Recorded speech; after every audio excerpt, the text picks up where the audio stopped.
যে পশ্চিম বাংলার মাটি মুর্শিদাবাদের মাটিতে জাতীয় পতাকা তুলতে দেয়নি মুর্শিদাবাদ থানার পুলিশ বন্ধুরা। কেন দেয়নি? কৈফিয়ত কোর্ট নিবে। আর যদি আজকে এই সাফাইয়ের গাড়ি থাকে, পৌরসভার সাফাইয়ের গাড়ি, তাহলে কেন থাকছে? যার বিচার চলছে সেই জায়গায় জবাব দিতে হবে এখানকার প্রশাসনকে। আমরা প্রশাসনের কাছে জবাব চাইবো, আর না হলে পতাকা তুলতে দিতে হবে এখানে। লালবাগ স্টেশন সংলগ্ন যে মাঠ, সেই মাঠে জাতীয় পতাকা উত্তোলন করতে দিচ্ছে না আমাদের পুলিশ। আইন দেখাচ্ছে মুর্শিদাবাদ থানার পুলিশ স্টেশনের যে সংলগ্ন মাঠ, সেই মাঠে জাতীয় পতাকা উত্তোলন করতে দিচ্ছে না স্বাধীনতার এই দিনে। ভাবুন রাজ্য সরকারের কেমন পুলিশের দাদাগিরি, যে স্বাধীনতার দিনে একটা জাতীয় পতাকা, সেই পতাকা উত্তোলন করতে দিচ্ছে না। ভাবুন আপনারা কোন দেশে, আমরা কোন দেশে বসবাস করছি, যে দেশে ধর্ষণ হলে, রেপ হলে, খুন হলে মানুষ পুলিশ কোনো বিচার দিতে পারে না। অবহের মতো কাণ্ডের এখনো কোনো বিচার হয়নি, সেখানে পুলিশ টেবিলের তলায় মাথা লুকায়। আর আজকে সেখানে জাতীয় পতাকা উত্তোলন হবে স্টেশনের সংলগ্ন মাঠে, সেখানে পুলিশ বাধা দিচ্ছে। অপদার্থ সরকারের, অপদার্থ পুলিশ মন্ত্রীর দ্বারা আশ্রিত এই পুলিশ। দেখুন আপনারা, জাতীয় পতাকা একটা তুলতে দিচ্ছে না এই স্টেশনের মাঠ, সেই মাঠে।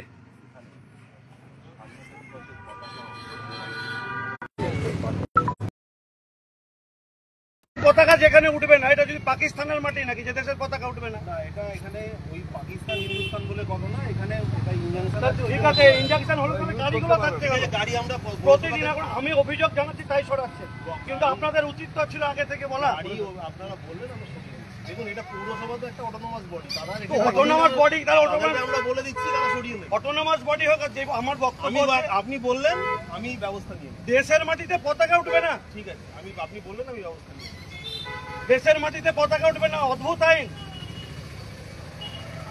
আমি আজকেও পাঠাবো, আপনার সামনেই বলছি, আজকেও স্বরাষ্ট্র মন্ত্রক আমি এটাই পাঠাবো যে মুর্শিদাবাদ স্টেশন সংলগ্ন এই মাঠে পতাকা তুলতে পুলিশ বাধা দিয়েছে।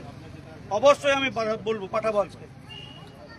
ওই ডাকুন আপনি সরান, নাহলে আমি আমরা সরিয়ে নিয়ে বললাম তো, আমি বলে দিচ্ছি সরিয়ে। আপনি একটু পরে এসে দেখবেন। আমি না একটু পরে না, আমরা তাহলে এখানে পতাকা তুলবো। দেখুন না পতাকা তুলবো, তাহলে আমি এখানে আপনি আটকান, অ্যারেস্ট করুন আমাকে, আমি পতাকা তুলবো। কিছু না, এটা আমরা সরিয়ে দেওয়া করা না, সরাতে হবে আমার সামনে, সরাতে হবে, তারপর আমি পতাকা তুলবো। নাহলে আমি এখানে পতাকা তুলবো। বিতর্কিত জায়গায় কেন থাকবে? আপনাদের তো ফেলে দেওয়া উচিত। মূর্তি তুলতে দেন না, প্যান্ডেল করতে দেন না, হাজার হাজার লোক জমায়েত হয়ে যায়, খেলতে দেয় না, সেখানে গাড়ি ফেলি থাকবে কেন? বন্ধ হয়ে গেছে, একটা মণ্ডপ ছিল সেটা পুরো বন্ধ হয়ে গেছে, একটা মণ্ডপ খেলতে দেয় না, ধর্মীয় ইস্যু করা আছে, খেলাধুলাতে নাকি ইয়ে করা আছে। আজকে স্টেশন সংলগ্ন মাঠে আমরা এসেছিলাম জাতীয় পতাকা উত্তোলন তুলতে, সেখানে পুলিশ বাধা দিচ্ছে এবং পুলিশ তুলতে দেয়নি পতাকা। তো যদি এখানে এই জায়গাটা ইঞ্জেকশন জারি হয়ে থাকে, তাহলে সেখানে পৌরসভার গাড়ি কি করে এখানে রাখে? দিনের পর দিন পৌরসভার এই নোংরা ফেলার গাড়ি এখানে কী করে আটকে রাখে? সেই জন্যে আমাদের দাবি যে যদি এখানে কাউকে কোনো কিছু ব্যবহার করতে না দেওয়া হয়, তাহলে পৌরসভা এখানে কীসে ব্যবহার করবে? আমাদের বিধায়ক গৌরীশঙ্কর ঘোষ মহাশয় এসেছিলেন পতাকা উত্তোলন করতে, তো বাধা দিচ্ছেন পুলিশ। যাতায়াত করছে, রাস্তা করে ফেলেছে। প্রশাসনের উচিত আজকে জাতীয় পতাকা তুলে প্রশাসনের উচিত পতাকা অর্ডারটা আছে এখানে, পতাকা তুলবে না কেন?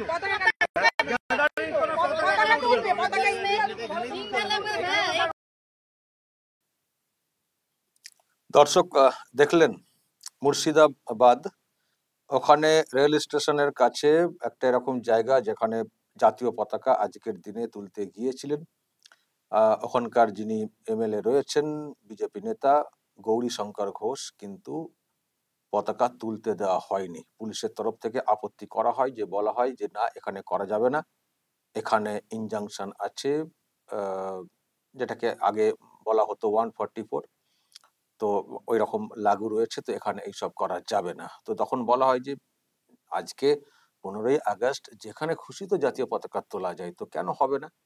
তাছাড়া এটাও দাবি আমি শুনছিলাম যে ওখানে নাকি একটা ক্লাবও আছে ইত্যাদি, তারা আগে জাতীয় পতাকা তুলতো, তো কেন হবে না?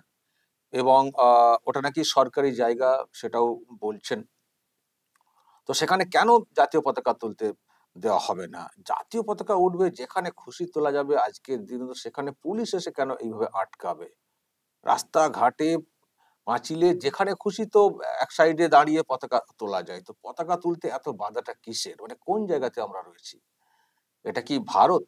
পশ্চিমবঙ্গ? মানে ভারত নাকি মানে অন্য কোনো দেশের অংশ এই জায়গাটা, যেখানে ভারতের জাতীয় পতাকা তোলা যাবে না? মানে ওই যে অংশটা মুর্শিদাবাদের, ওটা কি ভারতের অংশ তো? নাকি অন্য অন্য মানে মানে ওই জায়গাটা পাকিস্তান বা বাংলাদেশ, যে ভারতের জাতীয় পতাকা ওখানে তোলা যাবে না? এ আবার কি কথা?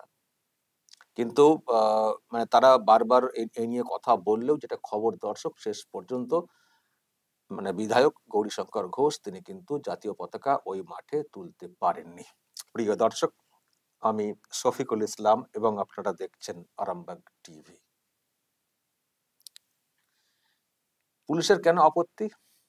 আমি যেটা খবর পেলাম দর্শক, পুলিশের যেটা বক্তব্য, বা আরো ওখানে কেউ কেউ যেটা বলছেন, যে ওই যে এলাকা ওটা নাকি ওয়াকফ, ওয়াকফের কি মামলা হয়েছে, মামলা চলছে, সেই জন্য বিতর্কিত জায়গা, তো তাই ওখানে কিছু করা যাবে না।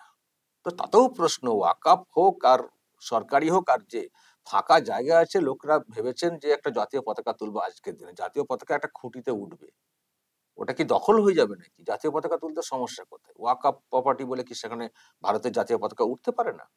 বিতর্কিত বিষয় বিতর্ক থাকবে, সে সমাধান হবে কোর্টের মাধ্যমে, বা ওয়াকফের যা আছে, যে সিস্টেম আছে, এখন তো নতুন সব রুল হয়ে গেছে, সমাধান হবে।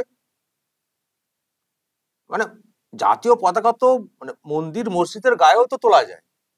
জাতীয় পতাকা, দেশের পতাকা দেশের মাটিতে উঠবে, যে কোনো জায়গায় জাতীয় পতাকা তোলা যায়। জাতীয় পতাকা উঠবে আজকের দিনের জন্য তোলা হবে, ওটা তার সারা জীবন ওইভাবে থাকা যাবে না তো। ফাঁকা মাঠে তো আজকের দিনের জন্য বা 26শে জানুয়ারি এই দিনে হয়তো তোলা হয়, সবসময় তো তোলেন না, তো সেখানে সমস্যা কোথায়?